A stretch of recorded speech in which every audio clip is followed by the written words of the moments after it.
there is a pain so old it disguises itself as kindness. I've met many empaths whose deepest desire is to be needed, but underneath that need, I often found a child abandoned, unseen, afraid to be forgotten. You call it love, but I call it survival. When your worth depends on being useful to others, you are not giving, you are pleading. And until you face the wound behind your service, you will keep mistaking self-sacrifice for connection. Do you know why you bend so easily toward others? Why your heart stretches beyond its limits? For those who cannot reciprocate, do you know why you feel as though your existence hinges upon being indispensable, irreplaceable, endlessly useful? You call it compassion. The world calls it empathy. But from the depths of psychological inquiry, call it a mask, beautifully adorned, yes, but heavy, suffocating, and forged in the fires of an early wound. You, dear listener, who feels too much, must now walk with me into the shadows where your empathy was born, not as a divine gift, but as a response to chaos. It is no accident that the empath walks among us with a heightened sensitivity, a radar tuned not only to suffering, but to need itself. The empath does not merely witness pain, they absorb it, metabolize it, and mistake it for purpose. And that confusion between pain and purpose is the tragedy of many soulful lives who have not yet seen that they were trained by trauma to believe that their worth lies in being a salve to others' wounds. In Jungian terms, this is a complex, a knot in the unconscious where memory, emotion, and archetype are fused together and become autonomous. The need to be needed is not a conscious virtue, it is a possession. Now listen closely, not with your intellect, but with the organ the ancients knew as the nous, the eye of the soul. For what I say must bypass your defenses. You were once a child, a small, impressionable being whose instincts knew love should be unconditional. But that love was conditional. You learned that to be noticed. You must perform to be safe. You must please to be kept.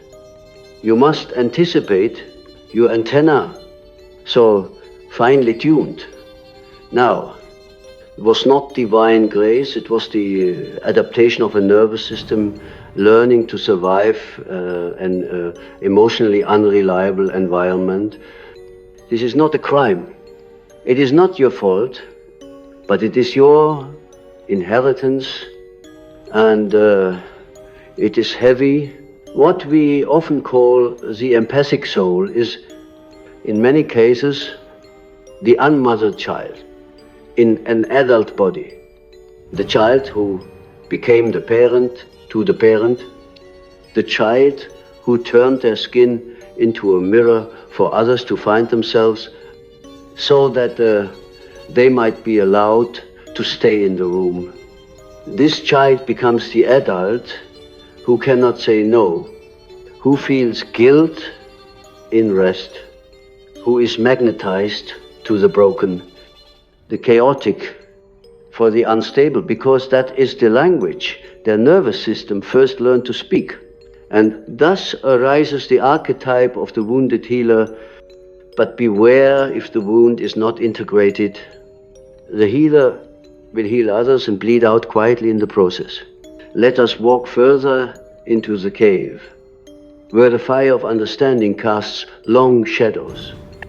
The empath's compulsion to be needed is not rooted in benevolence alone. It is a psychological strategy. It is the psyche's contract with survival.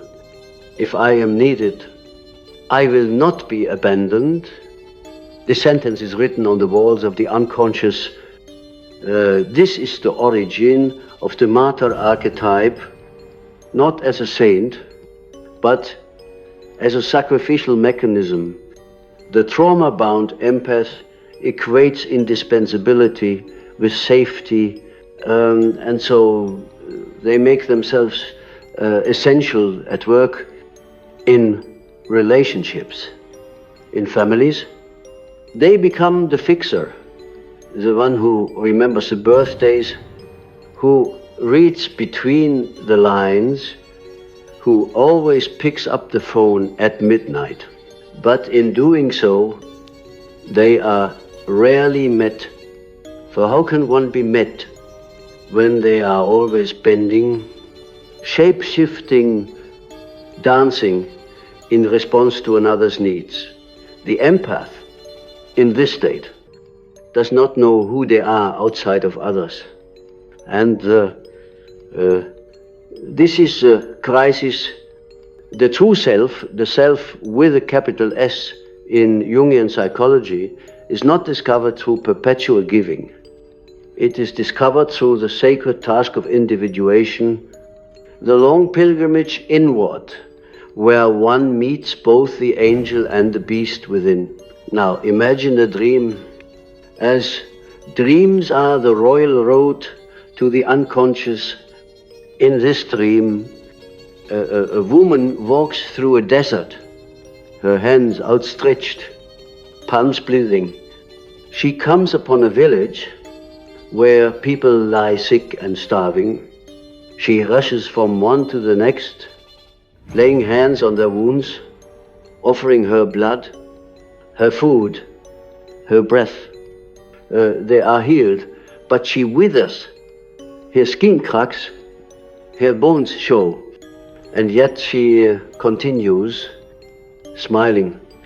In the final frame, she collapses beneath a tree. The villagers rejoice, healed and alive. But no one looks back. She disappears into the sand. Tell me, was she a saint or was she a ghost? This is the fate of the unexamined empath. This is the image your unconscious may present to you when your persona, the social mask you wear, has over-identified with the helper, the rescuer, the good one. But what lies beneath that mask? What rage? What sorrow? What exhaustion? The unconscious is not fooled. It knows when you're giving the cry to be seen, and it will whisper or scream. Until you listen, the psyche does not lie. It will send symbols, symptoms, and synchronicities to alert you. You may find yourself repeatedly drawn to people who drain you, to lovers who do not reciprocate, to friendships where you are always the listener but never heard. This is not misfortune. It is not random. It is a mirror. The outer world is reflecting the inner belief: I must earn love. I must earn rest. I must earn being kept. But you are tired, aren't you? That weariness behind your eyes is not just from sleepless nights. It is from the burden of always being on call, always being the one who holds space. Even when there is no one holding space for you, this is not nobility. This is the erosion of the soul. And I am here to tell you, it must end not with bitterness, not with rejection, but with the profound reclamation of the self you abandoned to win approval. Let us speak now of the archetype of the mother, not the literal mother, but the primordial image. Within the empath lives a distorted mother archetype, one who gives endlessly and forgets to receive, But the true mother nourishes and rests. She knows cycles, not constancy. She knows to give milk only when she has eaten herself.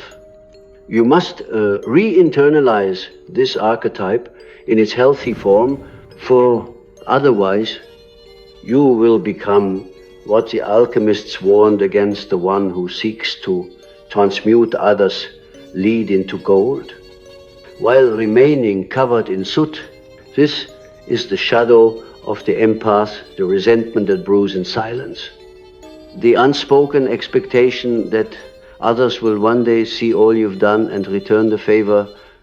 But this fantasy is not based in reality. It is based in a childhood wound that has not been seen, honored, or grieved. And that grief must be felt. You must cry, not for who hurt you, but for the self that was never allowed to simply be, the self that was only permitted to exist if it was useful. Now you ask, what do I do? But that is still the voice of the wounded helper. Always doing, always fixing. I say, do nothing. Sit in the wound. Look at the mirror. Ask, who am I if I am not needed? Let that question shake you. Let it disorient you. For that is the beginning of a rebirth. We speak in Jungian psychology of the individuation process, the sacred task of becoming who you truly are, distinct from the roles you inherited, the masks you wore, the pain you adapted to. For the empath, individuation means separating compassion from compulsion. It means discerning where your giving ends and your being begins. It means saying no, even when your entire nervous system trembles. It means letting others disappoint you and discovering that their disappointment will not kill you. This is the spiritual threshold. The empath must pass through the fire of solitude. You must become acquainted with being unnecessary. You must taste insignificance, not as a punishment, but as liberation. Only then will you know that you are loved not for what you provide, but for who you are. Only then will you step out of the trauma-bonded patterns and into the sacred solitude where the self can speak. I have seen it many times in my clinic and in dreams shared by patients. The one who stops overgiving begins to dream of water, still water, clear pools, a return to the womb. Or they dream of wild animals, wolves, lions, creatures untamed, symbols of their reclaimed instinctual self. These are not fantasies. They are messages. The unconscious rejoices when you reclaim your life force. Yes, the unconscious rejoices, but not without resistance. You see, when the empath begins to say no, to withdraw their caretaking energy, a deep anxiety surfaces, one that is primal, ancient, encoded into the very body. It is the fear of annihilation. This is the voice of the child within, whispering, if I am not useful, I will not be loved. If I do not please, I will be punished. If I take up space for myself, I will be erased. And that voice does not respond to logic. It responds to presence. It needs to be held not by another, but by the emerging adult within you, the self, that is no longer willing to live in bondage to childhood roles. In the language of dream work and archetype, we say the inner child must be retrieved from the forest where it was abandoned. That forest, of course, is symbolic. It is the dark wild terrain of the unconscious, where instinct meets memory, where the soul remembers what the mind has forgotten. And in that forest, your true self waits, not the empath who's always performing, but the one who once knew how to play, how to rest, how to receive. The moment you stop organizing your life around others' needs, you enter the forest. You wander. You are afraid, but you are also free.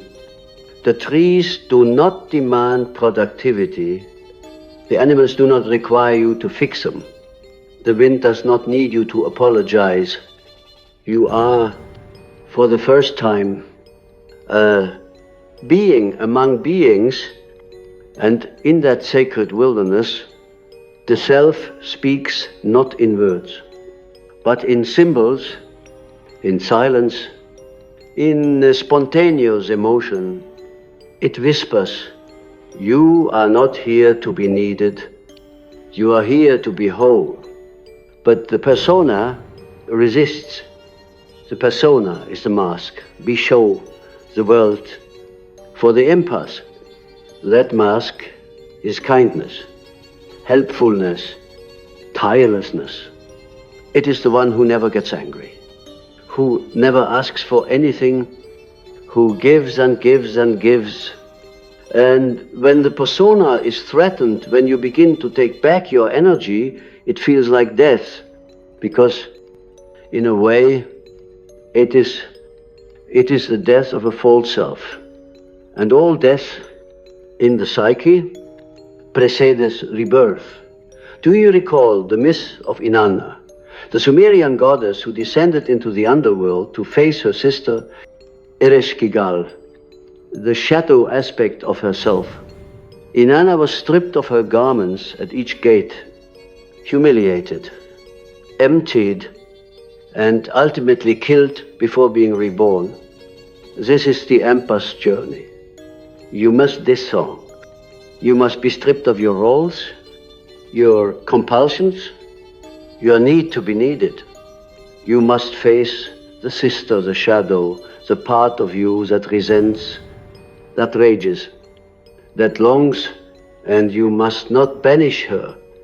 You must bow, for in the rage of the empath lies a sacred truth: I gave too much. And in the grief, no one came for me. And in the longing, I want to be seen, not for what I do, but for who I am. These are not shameful truths. They are holy. They are the threshold between the adaptive self and the authentic one. Let us look now to the archetype of the lover, not merely the romantic lover, but the universal force of union, of connection, of erotic aliveness. The empath, in their trauma wound, confuses the lover's energy with obligation. They mistake fusion for intimacy. They give without boundaries and call it devotion.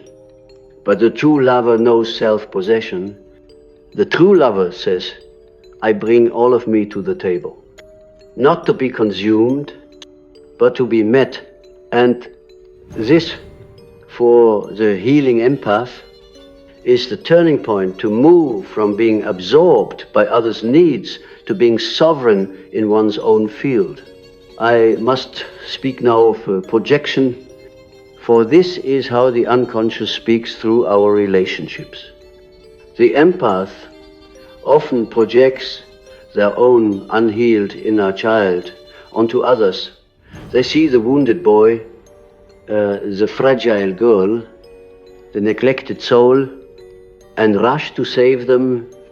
But this act, while noble in appearance, is psychologically dishonest. It is not the other who needs saving. It is the empath's own inner child crying through the mirror of the other. When you project, you do not love the person, you love their symbol. You love what they represent in your unconscious trauma. And so the work becomes this: to withdraw projections, to look into the eyes of the one you are trying to save and say, this is not mine. To feel the emptiness that follows, to sit in the space where the identity of helper once lived, and to ask again, who am I now? This emptiness is not a void, it is a womb. It is a place from which new life emerges. The alchemists knew this.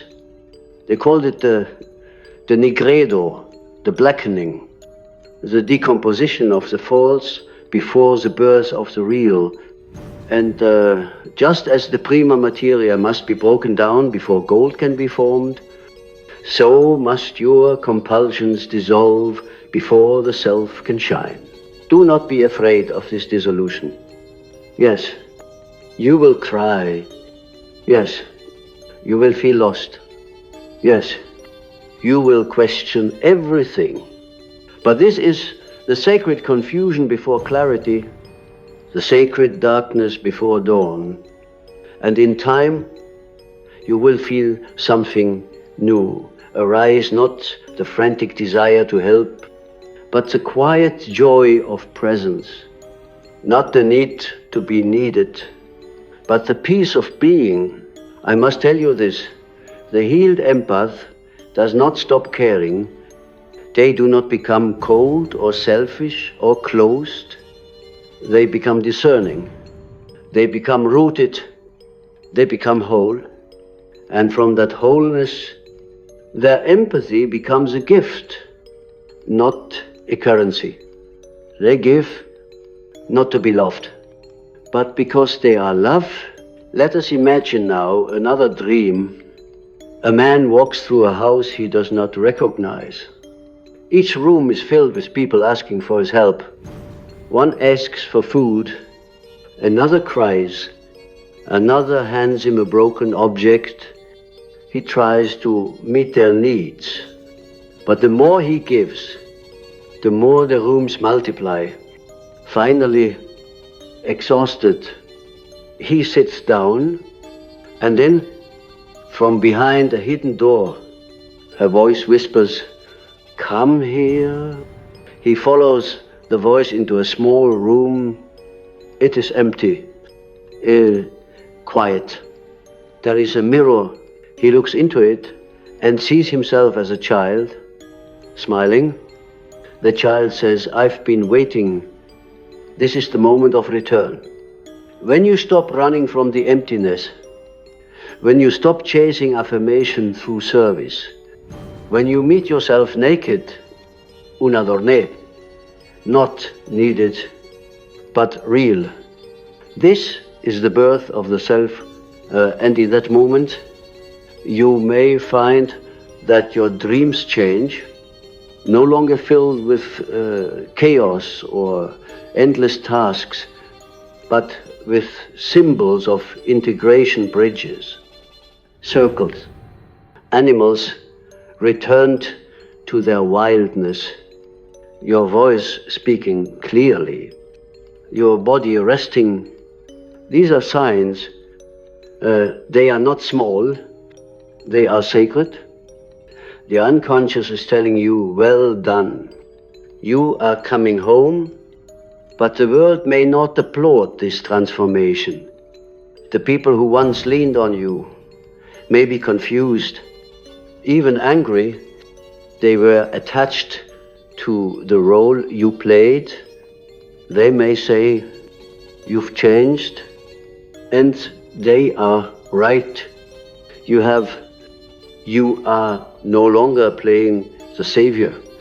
You are no longer sacrificing yourself for crumbs of affection. You are becoming whole. And whole people change systems. You must have courage. For the empath who heals becomes a threat to family dynamics, to codependent lovers, to cultures that praise martyrdom. But do not shrink. You are not here to be digestible. You are here to be real. And realness in a world built on performance is revolution. Do not forget the archetype of the warrior. It is within you.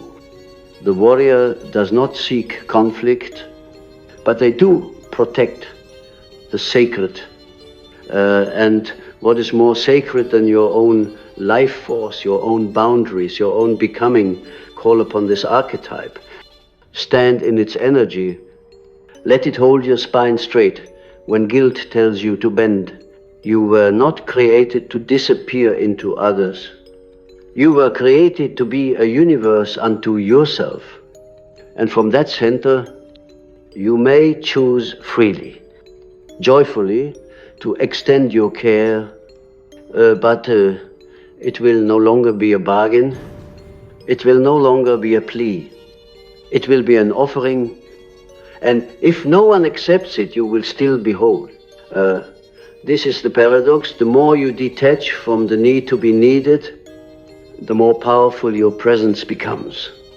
For people can feel when love is free, not entangled. When compassion comes from overflow, not deficit. And in that space, your empathy becomes what it was always meant to be, not a trauma response, but a divine resonance.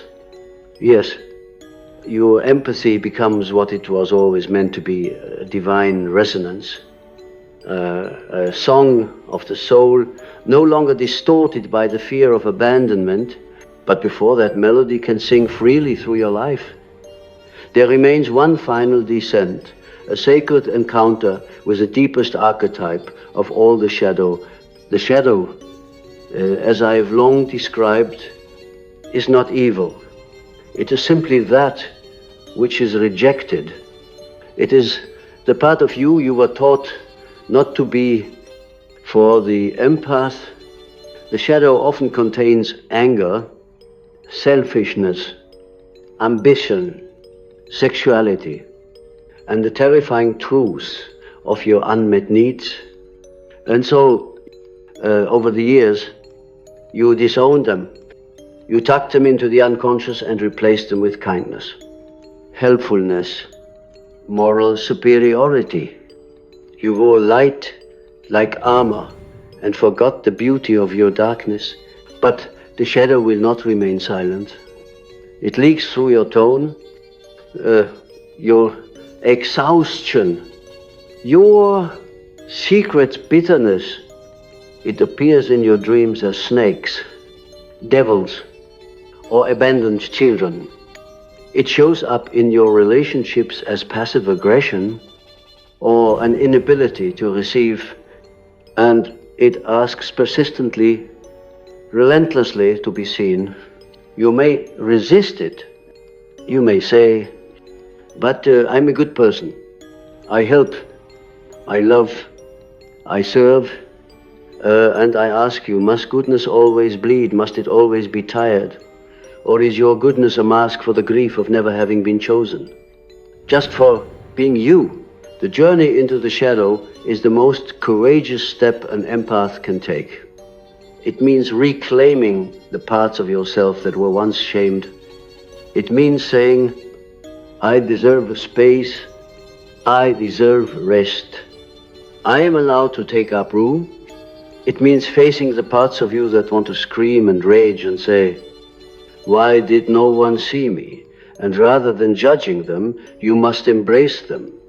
For in that embrace, you become whole. Do you understand? Wholeness is not sainthood. It is not being perfect. It is being all of who you are, light and shadow, giver and receiver, strong and soft, able to say yes, and just as able to say no. When the empath integrates the shadow, they become luminous. Not because they shine brighter, but because their light is no longer brittle. It is rooted, it is real. Their love no longer seeks reward. It arises from depth. Their boundaries are not walls, but rivers clear, flowing, life-giving. You will find, as you do this work, that the world around you begins to shift.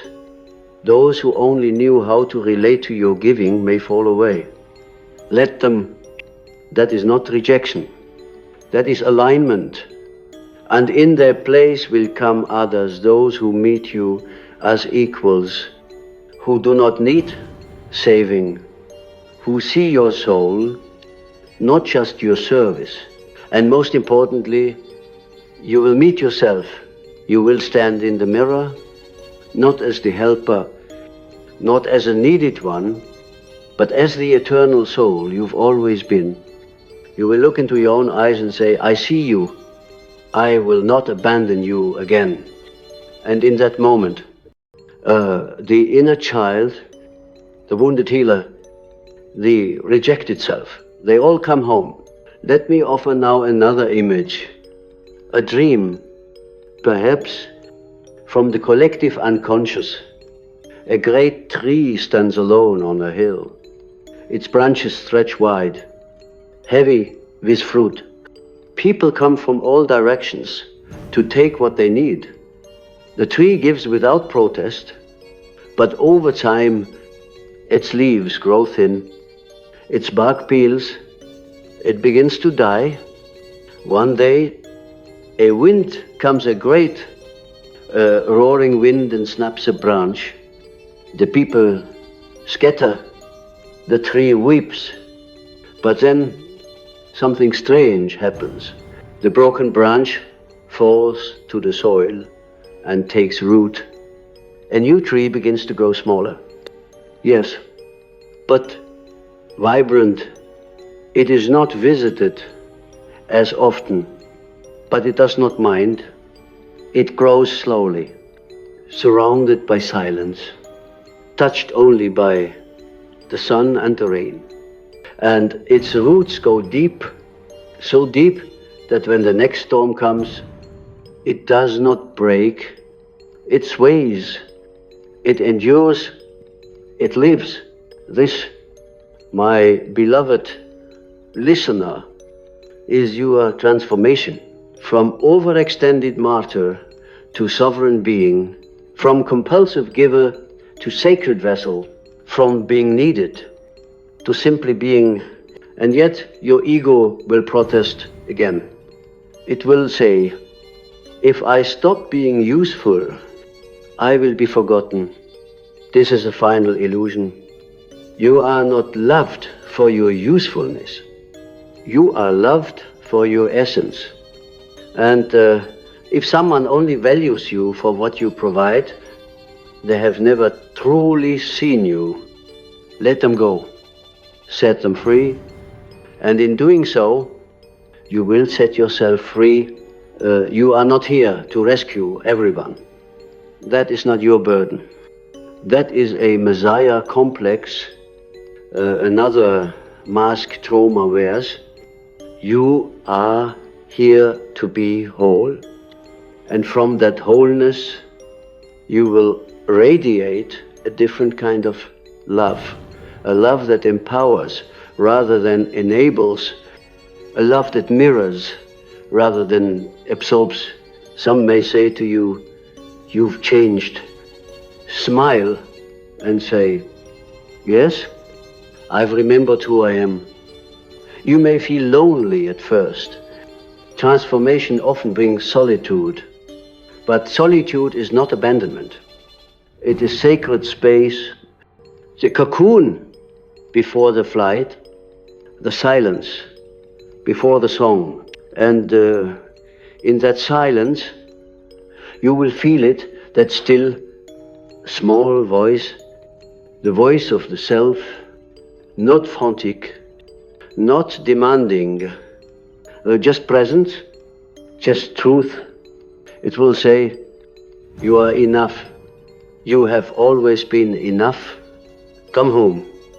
This is the final return, the return not to others, but to yourself. And when you walk now into the world, you will not need to be needed. You will simply be, and in that being, your presence will heal. Not because you try, but because you are whole. The old story is ending, the story that said you must earn love, you must sacrifice to belong, you must give to be worthy. That story is over. The new story begins. I am loved, I am whole, I choose when to give, and I choose myself first. Can you feel it? That shift in your chest, that breath you didn't know you were holding, that is the body remembering it is safe to stop performing. You are not selfish. You are sacred. You are not too much. You are precisely enough. You are not made to disappear into others. You are made to exist in fullness. And so, with your permission, the old empath dies tonight. The one who was born from trauma, who only knew how to survive by pleasing, by healing, by disappearing. And in their place rises something holy, a soul in full bloom, a self, sovereign and serene. An empathy no longer bought with pain but offered in joy. You have returned. Welcome home. And now, in this final descent and return, we must consider the greater collective implication of your individual transformation. For what you carry is not only your personal wound, it is ancestral, it is mythic, it is archetypal. Your compulsion to be needed is not just your own, it is the echo of generations who survived by erasing themselves, who inherited stories of silence, sacrifice, and unworthiness. The empath's pain is often the family's pain, made visible, the lineage's sorrow, finding voice through a single soul sensitive enough to feel what others deny. And so, as you heal, you do not do so for yourself alone. You do it for the ones who came before and could not. You do it for the children who will come after and must not carry what you were forced to bear. The moment you reclaim your selfhood, you disrupt centuries of codependency, martyrdom, and emotional slavery. That is not a small act. That is alchemy. That is revolution. The alchemists knew that transmutation does not occur through force, but through heat, pressure, and containment. And what is containment? Psychologically, it is the ability to sit with your discomfort without rushing to escape it. It is holding your own pain without outsourcing it into others. It is the sacred art of remaining present as the old self dissolves. I tell you this, when the empath begins to practice containment, when you feel the urge to fix and do not act, when you notice the guilt and simply breathe, when you hold your own sorrow as if it were the face of God, you step into your royal archetype. Not the servant, not the beggar. The sovereign does not ask permission to exist. The sovereign does not beg for scraps of affection. The sovereign does not perform love to avoid being abandoned. The sovereign radiates worth simply by being, and the world bows not in fear, but in recognition. Yes, there is power in you, buried beneath years of self-erasure, and it is time to unearth it. But this power is not domination, it is not control, it is not vengeance for having once been unseen. It is grace. It is boundaries made of velvet and steel. It is clarity that speaks without shouting. It is love that does not leak, but pour in chosen direction, with sacred intent. And now, as I speak this, I ask you to feel your body, not your thoughts, not your beliefs, your body. It is here that the Trauma of being needed lives in the shoulders that cannot relax, in the stomach that tightens when asked for help, in the throat that cannot say no without shaking. Your liberation will not come only through insight. It must come through embodiment.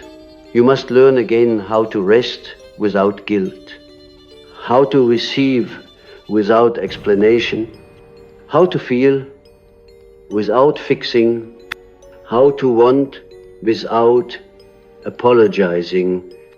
This is holy work. This is soul retrieval.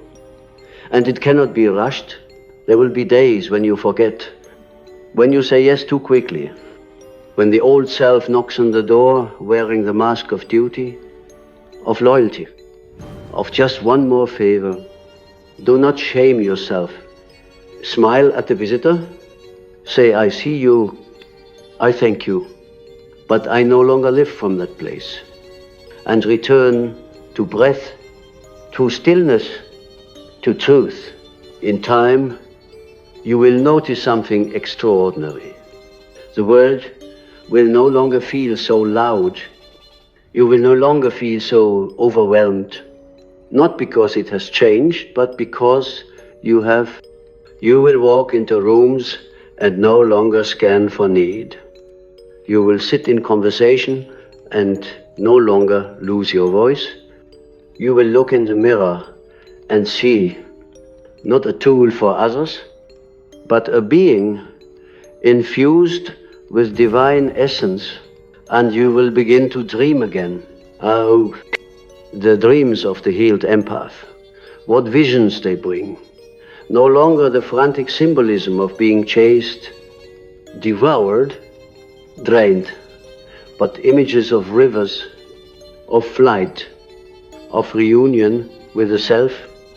You may dream of lions resting beside lambs, of hands unclenched, of your child self laughing in the sun. These are not illusions, they are thresholds. They are the unconscious celebrating you return. You may find that your creativity stirs in new ways. For what is empathy? Once freed from compulsion, if not imagination, you may paint, you may sing, you may dance again, you may sit in silence and feel joy rise for no reason at all. This is the self expressing itself without the need to be useful. This is soul, not function. And others will notice, some will feel threatened, confused. They were addicted to your self-sacrifice. They depended on your invisibility. Let them be. Their discomfort is not your burden. Others will be inspired, magnetized by your clarity, your peace. They will ask, how did you do it? And you will smile, not with arrogance, but with the humility of one who died and came back. You will say, I stopped abandoning myself. That is the legacy, not your perfection, not your unbreakable kindness, but your return to yourself. The healed empath becomes a mirror, not one that distorts to please, but one that reflects truth with tenderness. You will speak truth now, not to hurt, but to liberate. You will set boundaries now, not to punish, but to protect.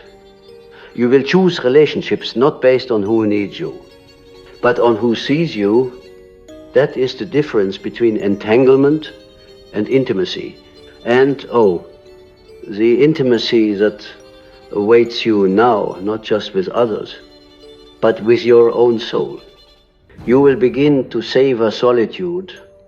You will no longer fear being alone, for you will be in the company of someone you trust yourself. Do you see? Now, how profound your journey is. You did not merely heal a wound, You broke a generational pattern. You transmuted a complex.